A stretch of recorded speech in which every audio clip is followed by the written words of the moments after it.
Hello, good evening, everybody. Welcome, welcome, welcome. Thank you for giving up your evening. We have our ParkHouseConnects on modern foreign languages in the primary school. I am happy to introduce Mr. Benjamin Sell. He is our teacher for French, and Mrs. Maria Sanchez is our teacher for Spanish. So they will be leading the session today. They'll go through the presentation, go through what we're going to be doing for next academic year, and then at the very end we'll have an opportunity for everybody to ask questions. It's all being recorded and will be uploaded onto our website as we normally do.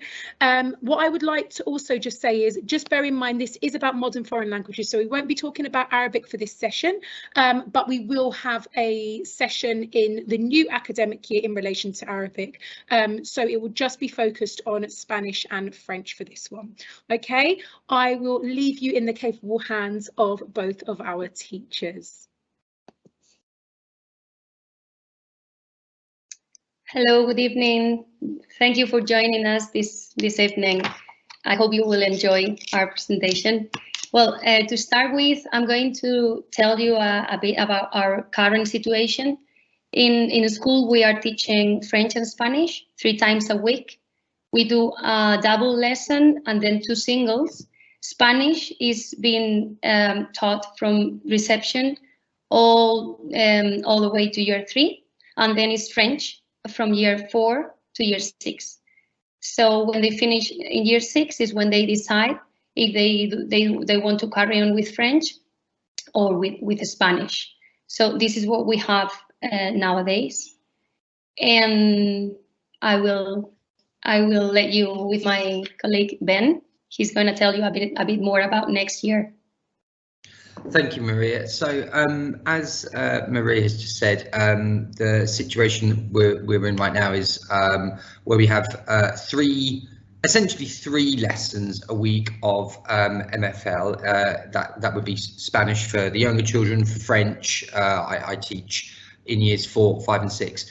And first of all, what's I think important to note is that there is that switch at the end of year 3 into year 4, so they do stop studying Spanish completely in order to devote all of that time to French. So it's actually it's quite a big jump for them.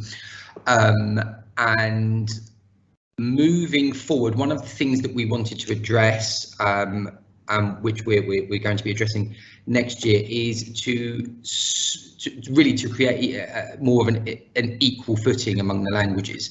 So what we will be doing next year is teaching both French and Spanish simultaneously throughout the school. So we will be doing away with this switch from one language to another, and that switch from one to the other will actually never happen, because in effect what is happening is that the children will start studying both French and Spanish concurrently in year 1 all the way up until year 6, and that decision as to which language to continue with is still at the end of year 6. So in that effect, nothing really has changed.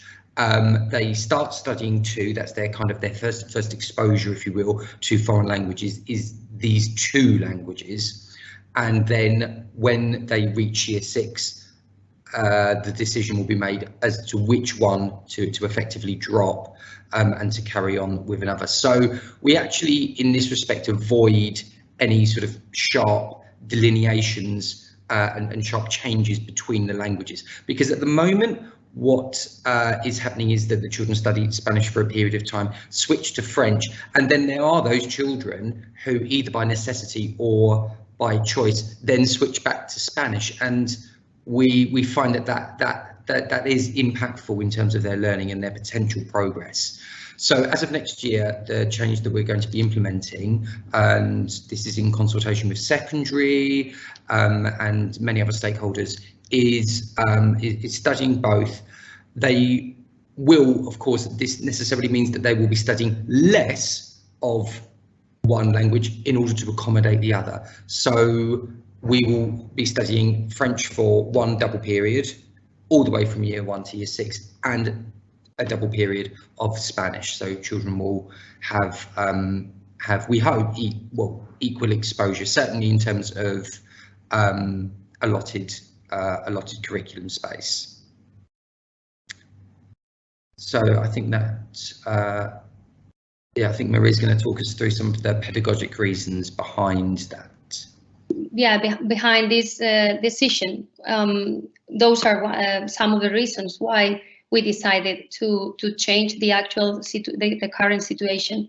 We think that the students are going to be more informed about the choice they have to make at the end of year 6, because they will have like equal amount of hours in one language and the other. So, well, at the moment, some of them are choosing the last language they have studied just because it's the last language. It's not because they want. It's just because they have the language fresh. They just studied. But some of them are afraid of choosing Spanish just because it's like 3 years ago when they finished studying the language. So we think that they need the opportunity to decide in an equal, in a more fair way, which one they prefer. Also, we have been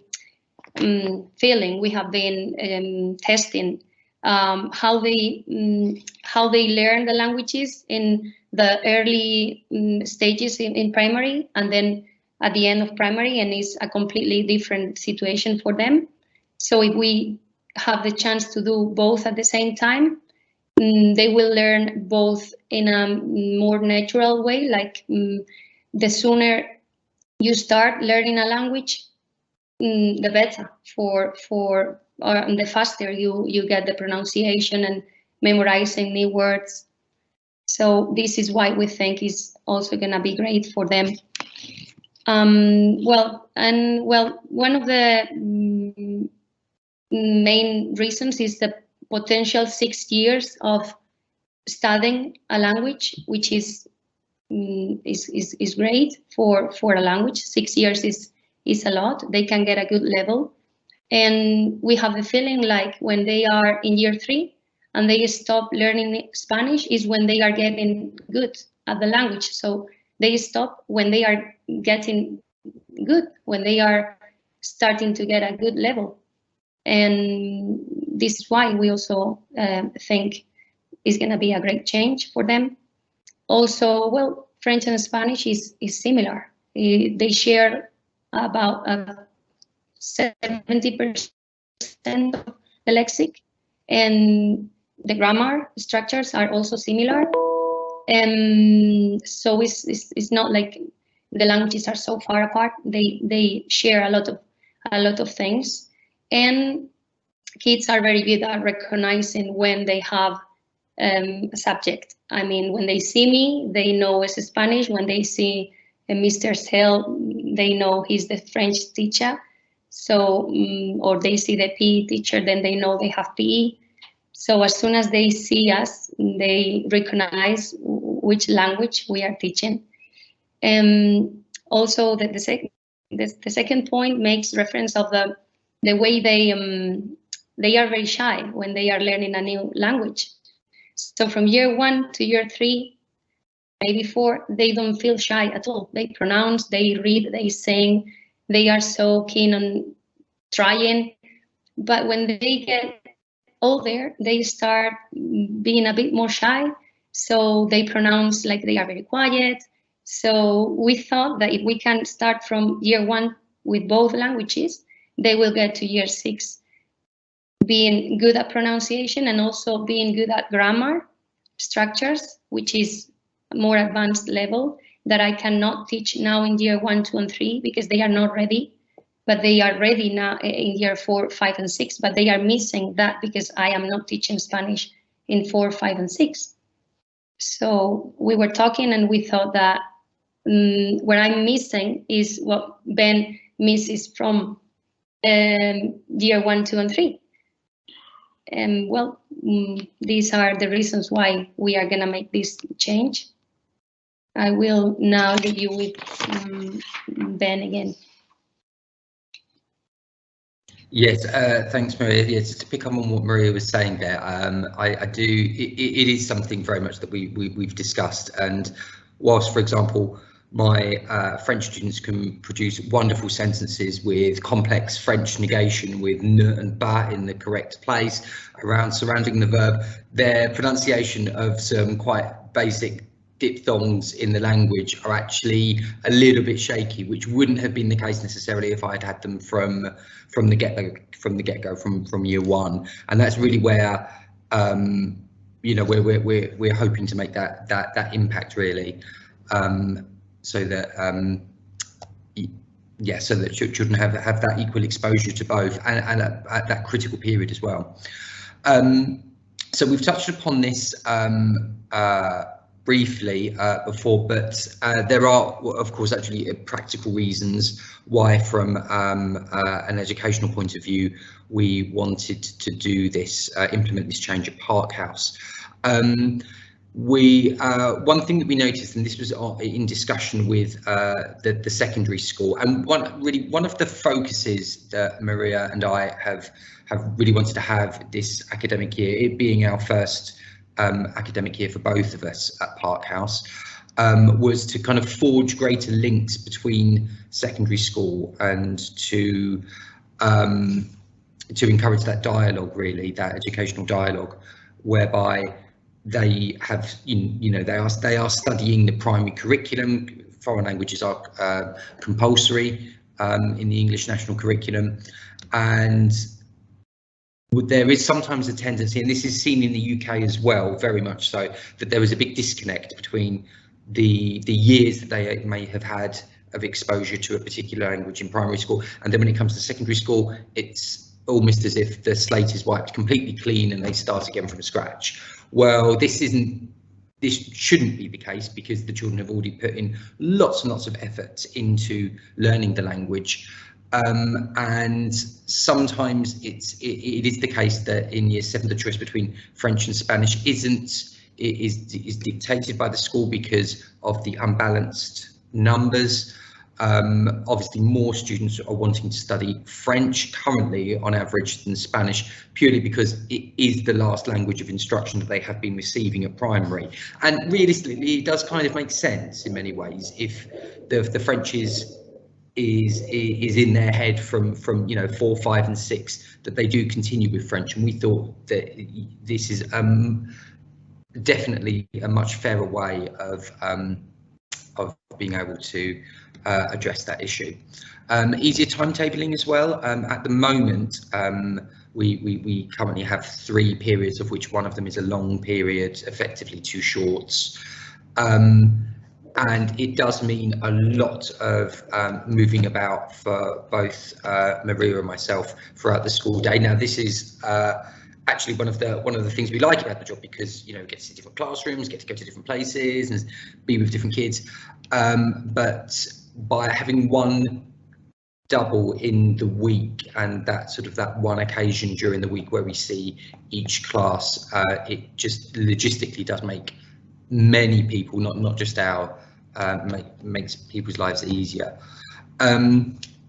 Also, again, from another practical point of view, just in terms of sharing resources and things, even though we speak different languages, Maria and I, obviously, you know, we teach the same children, they're primary age children. There are lots of resources that we could be sharing that we could use. And for example, we are a very small department. It is just Maria and myself, but we don't teach any of the same children. So those professional dialogues about how to approach, you know, X, Y, and Z issue in this particular class with this group of students is unfortunately a little bit more difficult to have at the moment, considering the fact that Maria doesn't know which children I'm talking about, and I don't know which children she's talking about. And we're hoping that will encourage, by learning the languages simultaneously, that will encourage greater collaboration with us. It's also, again, a greater age range for the teachers, and professionally that's very rewarding for us. Prior to coming to Park House, I used to teach predominantly in Key Stage 1, so Key Stage 2, even though I did have experience of it, was something I definitely spent all my time in Key Stage 2 this year, and it's something that I'd like to sort of professionally expand upon in moving back into teaching Key Stage 1 as well as Key Stage 2. Furthermore, in conversations with yourselves, many parents have said that they were maybe not unhappy, but a little bit surprised by the situation with regard to Spanish and how we stopped learning Spanish after year 3 for a period. There are, of course, other practical reasons as well, such as staff absences, pupils' absences, but these are less of a motivation than the ones we have already outlined. I think that covers most of the practical reasons there, Maria, if you'd like to. Yes. I would like to add sibling support. I found like some kids ask me about their brothers or sisters, like, why are they learning Spanish and I am not? Or yes. Why are they learning French and I am not? Because they come home telling them about the words that they have learned. So they are kind of, they don't understand why they are studying another language. So we think it is great for them to shared learning. They will support each other for sure. I already had a few brothers and sisters that are thinking or are asking me about teaching them outside the school because they want to learn what his or her brother or sister is learning. So we think this is one of the reasons as well. It would be great that, because those languages, Spanish and French, here in Qatar, they are not using, the kids, I mean the students, they are not using our languages outside the school. Unless they are native speakers, they don't really use, they use English. So having somebody to talk with about the language is good for them.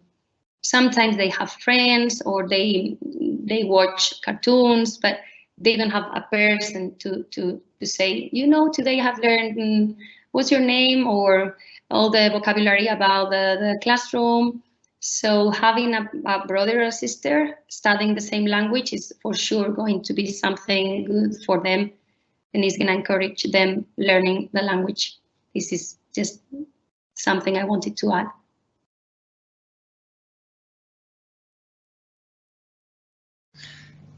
Thanks, Maria. Thank you. So on the inevitable sort of striking while the iron's hot, really, and trying to answer this question before it's asked, is the inevitable question of potential mixing between the languages. And this is justly something that people do, that they are somewhat concerned about, perhaps overly concerned about, I should add, about the potential to get confused between the words in a particular language or the structures in a particular language. So I'm going to talk to you very briefly about the stance we take on that, and also some of the issues surrounding that. As Maria said, actually 75% of Spanish and French, the lexical similarity is 75%, which is huge. In comparison, the lexical similarity between French and English is 50% estimated, and between Spanish and English is 40%. So French and Spanish do share obviously vastly more cognate words together, so similar vocabulary, than either of them do with English.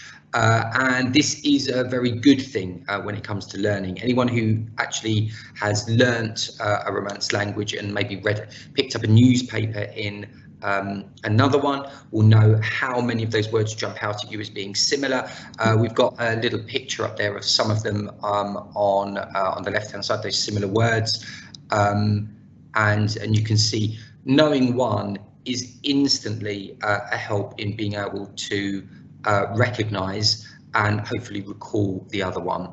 Having said that, there are differences, of course, in terms of vocabulary, but I think the general consensus with French and Spanish, if you talk to language learners and experts, people who've learned both, tends to be that they're different enough to avoid any big confusion in between structures or vocabulary. We'd be having a very different conversation if we were teaching Spanish and Italian, for example, or Spanish and Portuguese, which are really much more similar than the two that we're talking about here, French and Spanish.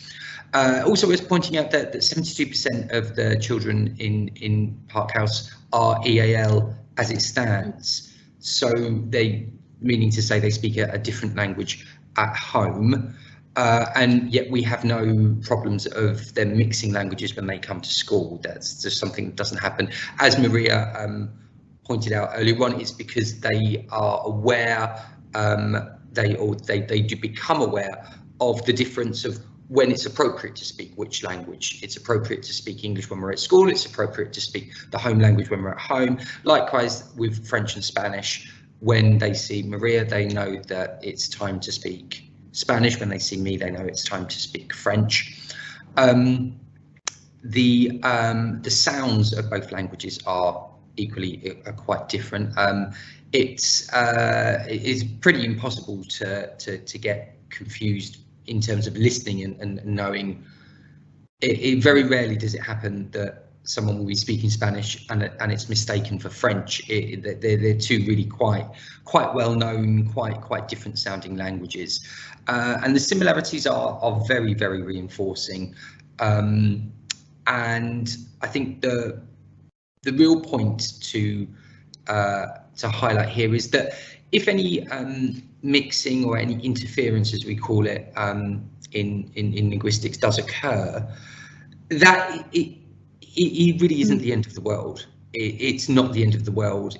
Sometimes it's happened to me that I'll be walking in the corridor and one of my year 4 kids will say "Hola" to me, and they suddenly collapse in fits of giggles because they're, oh no, I've said the wrong word, and it becomes, it's something amusing, it's something, oh, I've used the wrong language in this wrong situation. It's a teaching point, and it's something that they can learn from.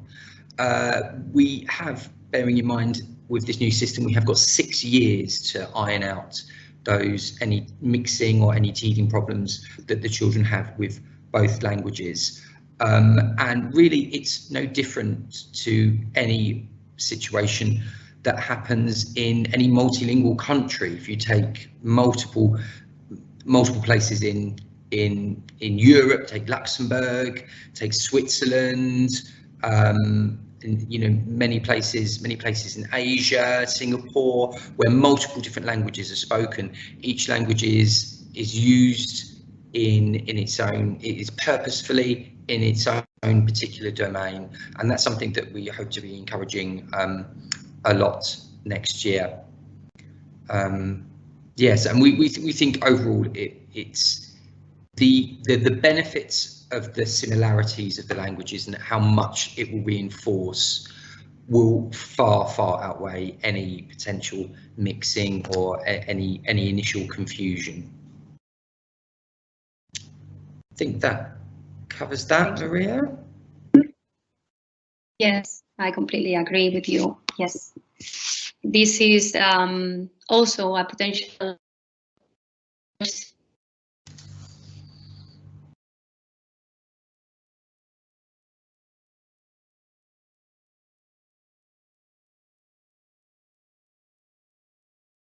They speak. Oh, they speak.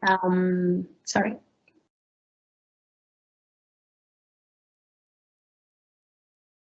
Wait a minute. Yes. Can you see the presentation or? Yes. Okay. So, well, I was saying that one of the things you can do to support your child at home, as they don't speak the language outside of school, is to discuss about the learning. When they come back home, you can ask, what have you learned in English, in Spanish or in French? So they will for sure tell you a few words or the song or the new sentence they have learned.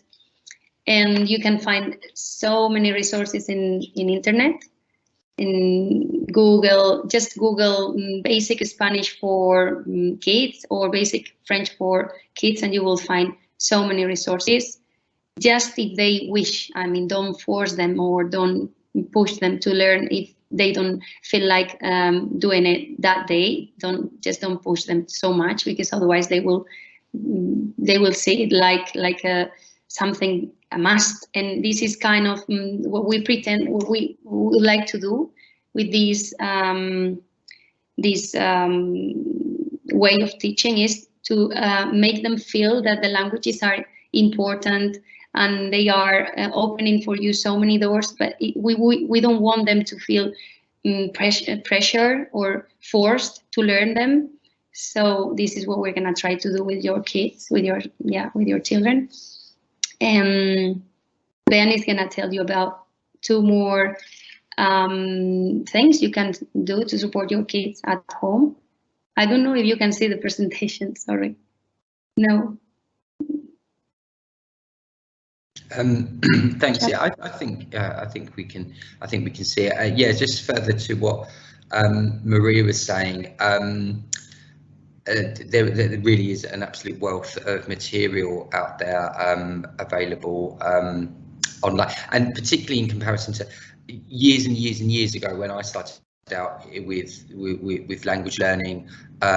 We didn't really have things like YouTube, and certainly not on Netflix. You can feasibly learn a language very well just using those 2 tools if you know how to how to go about it well. Obviously, there's many other things. We're sport for choice really when it comes to native content material. One point I really do want to stress though is that language learning in primary is very low pressure.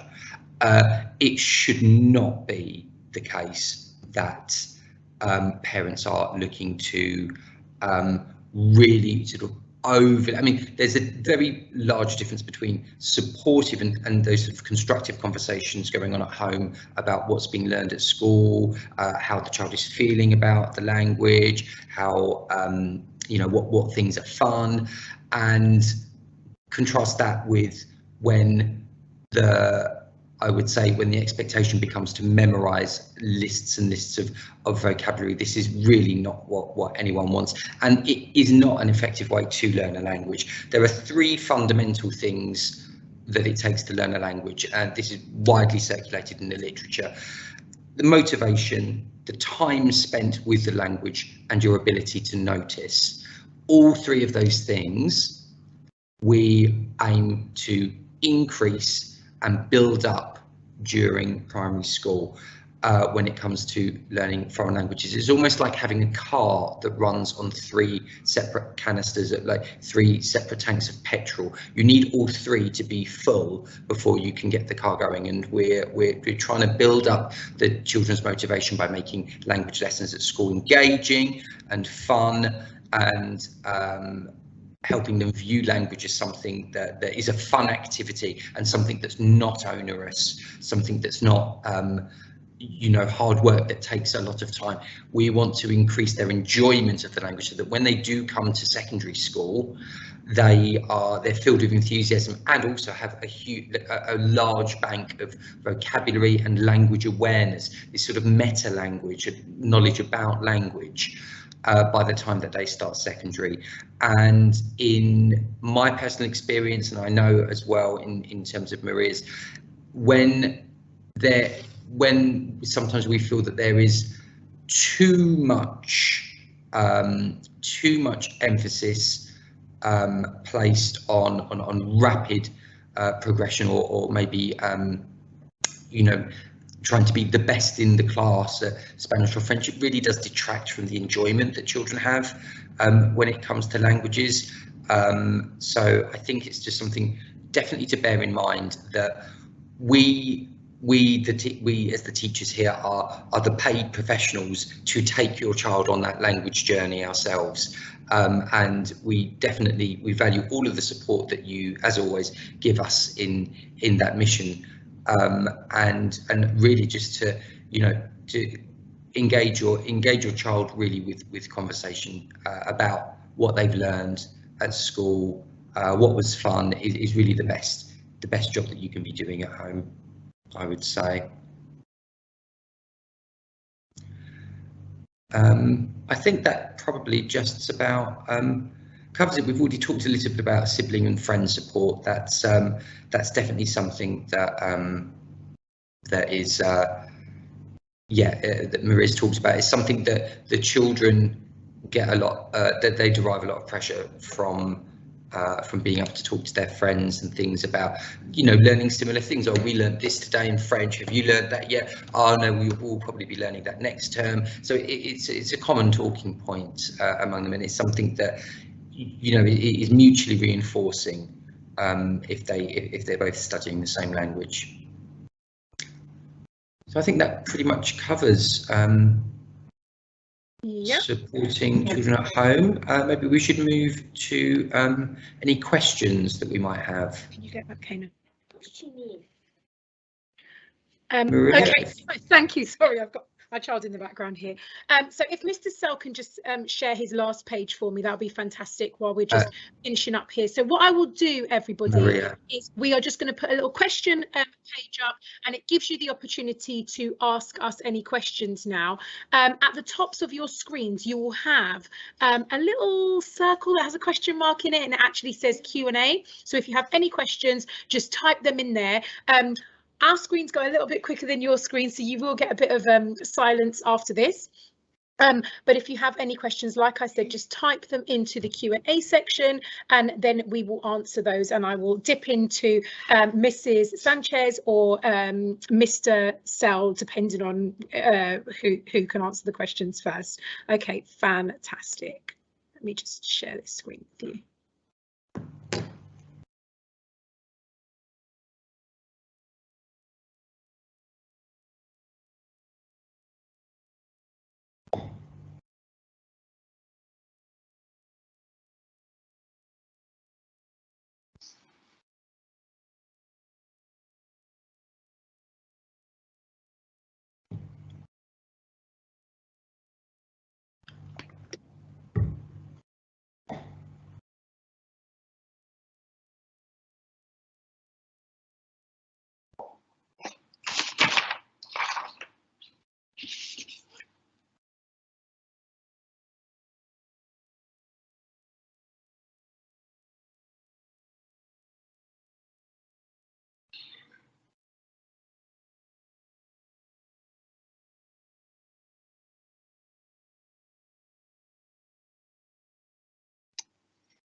you're muted. Okay, so we don't have a question, we have a positive comment actually, one being a welcome to the changes and bravo, so that's fantastic. I think it is a real positive change for us to make sure that we have the languages running all the way from year 1 through to year 6, so it sounds like parents feel the same as well.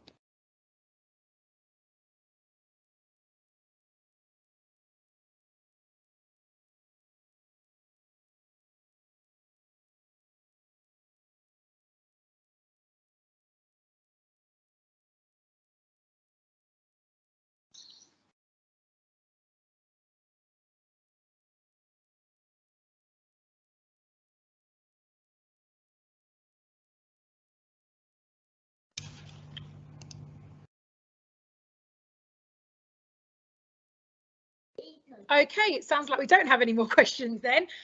Just compliments, so that's absolutely fantastic. So Mr. Sell, Miss Sanchez, that was absolutely amazing. Clearly no one seems to have any other questions. I think it is definitely a positive change for us here at Park House and for the children. I think it will have a really positive impact on their learning long term, and definitely for them going off into secondary school.